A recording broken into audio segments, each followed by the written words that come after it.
Hello అండి, welcome back to our channel ప్రణీపత్తు 143. Friends అందరూ ఎలా ఉన్నారు? అందరూ బాగుండాలని దేవుణ్ణి మనస్ఫూర్తిగా కోరుకుంటున్నా. ఫ్రెండ్స్, ఈరోజు మనం చేయబోయే రెసిపీ వచ్చేసి ఎంతో స్పైసీగా టేస్టీగా నా స్టైల్లో టమాటో ఎగ్ కర్రీ ఎలా చేస్తానో మీరు కూడా ఒకసారి చూడండి. చాలా బాగుంటుంది అండ్ సింపుల్గా కూడా అయిపోతుంది. మనకి ఎక్కువ టైం లేనప్పుడు కూడా ఇలా సింపుల్గా చేసుకోవచ్చు అనమాట. ఇంక ఇప్పుడు ఇది ఎలా చేయాలో, దానికి ఏమేమి కావాలో చూద్దామా. ఎంత సింపుల్గా ఉంటుందో అంతే టేస్టీగా కూడా ఉంటుంది. ఓకే, ఇంక ఇప్పుడు ఇది ఎలా చేయాలో చూద్దాం. పెద్ద సైజు టమోటాలు 2 తీసుకొని ఈ విధంగా కట్ చేసుకోండి. అలాగే ఒక పెద్ద సైజు ఉల్లిపాయ, దాన్ని కూడా ఇలా కట్ చేసుకోండి. కొంచెం కరివేపాకు, అల్లం వెల్లుల్లి పేస్ట్ అండ్ 1 స్పూన్ ధనియాల పొడి అండ్ కొంచెం జీలకర్ర, కొంచెం పసుపు పొడి, ఒక 1/2 teaspoon garam masala, 1 spoon కారం. ఓకే, ఈ కారం అయితే బాగా స్పైసీగా ఉందన్నమాట.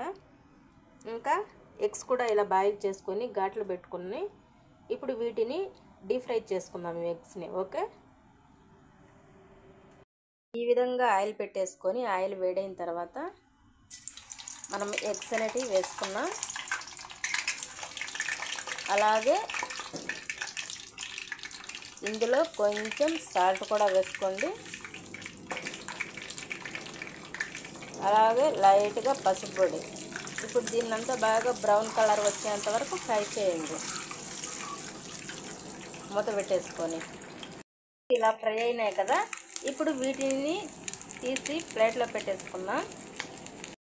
ఇదే బండిల్లో మనము ఆనియన్స్ అనేటివి వేసుకుందాం. ఈ విధంగా ఆనియన్స్, కరివేపాకు మొత్తం వేసేసుకొని ఇప్పుడు వీటిని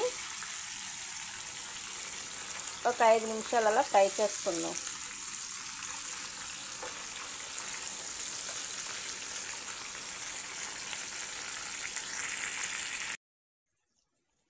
ఇప్పుడు ఇందులో మనం టమాటా వేసేసుకుందాం.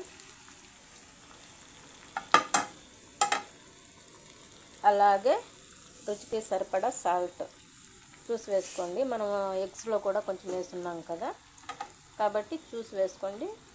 మళ్ళీ తర్వాత ఎగ్స్ అవన్నీ వేసిన తర్వాత కావాలంటే మళ్ళీ వేసుకున్నారు. ఇంక ఈ టమోటా అంతా బాగా మగ్గనివ్వండి. టమోటా అనేది బాగా ఉడికింది కదా, ఇప్పుడు ఇందులో అల్లం వెల్లుల్లి పేస్ట్ వేసుకున్నాం. ఇప్పుడు దీన్ని కూడా బాగా కలబెట్టేసి ఒక 5 నిమిషాలు అలా ఉడకనివ్వండి.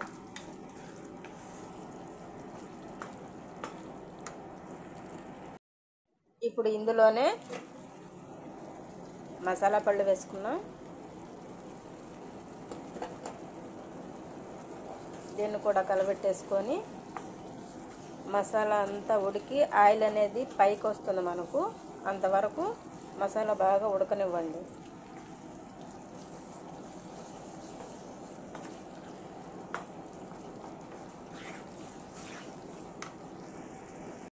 చూడండి, మసాలా అంతా బాగా ఉడికి ఆయిల్ అనేది సపరేట్ అయి పైకి తేలింది కదా. ఇప్పుడు ఇందులో కొంచెం వాటర్ వేసుకున్నాం.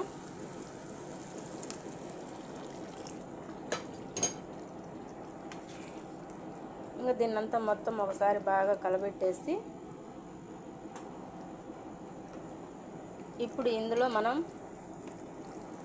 బాయిల్ చేసుకున్న ఎగ్స్ వేసుకున్నాం.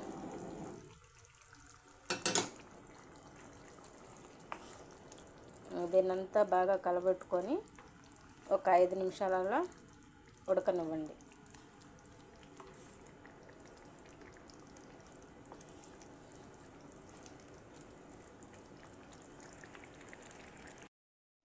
చూడండి, ఫైనలీ మనకు కర్రీ అయితే రెడీ అయింది.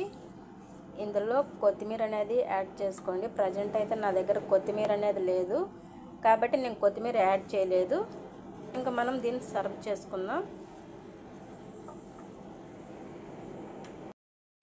చూసారు కదండి, ఎంతో టేస్టీగా ఎమ్మీగా స్పైసీగా ఉండే టమాటో ఎగ్ కర్రీ. ఓకే, ఇది చపాతీలకు కావచ్చు లేదా రోటీల్లోకి లేదా అన్నంలోకి చాలా బాగుంటుంది. అయితే నేను చెప్పిన విధంగా మీరు కూడా ఒకసారి ట్రై చేసి ఎలా వచ్చిందో కామెంట్ చేయండి. అలాగే కొత్తగా ఎవరైనా మన ఛానల్ చూస్తూ ఉంటే ప్లీజ్ సబ్స్క్రైబ్ చేసుకోండి. Thank you for watching my channel. Okay, bye.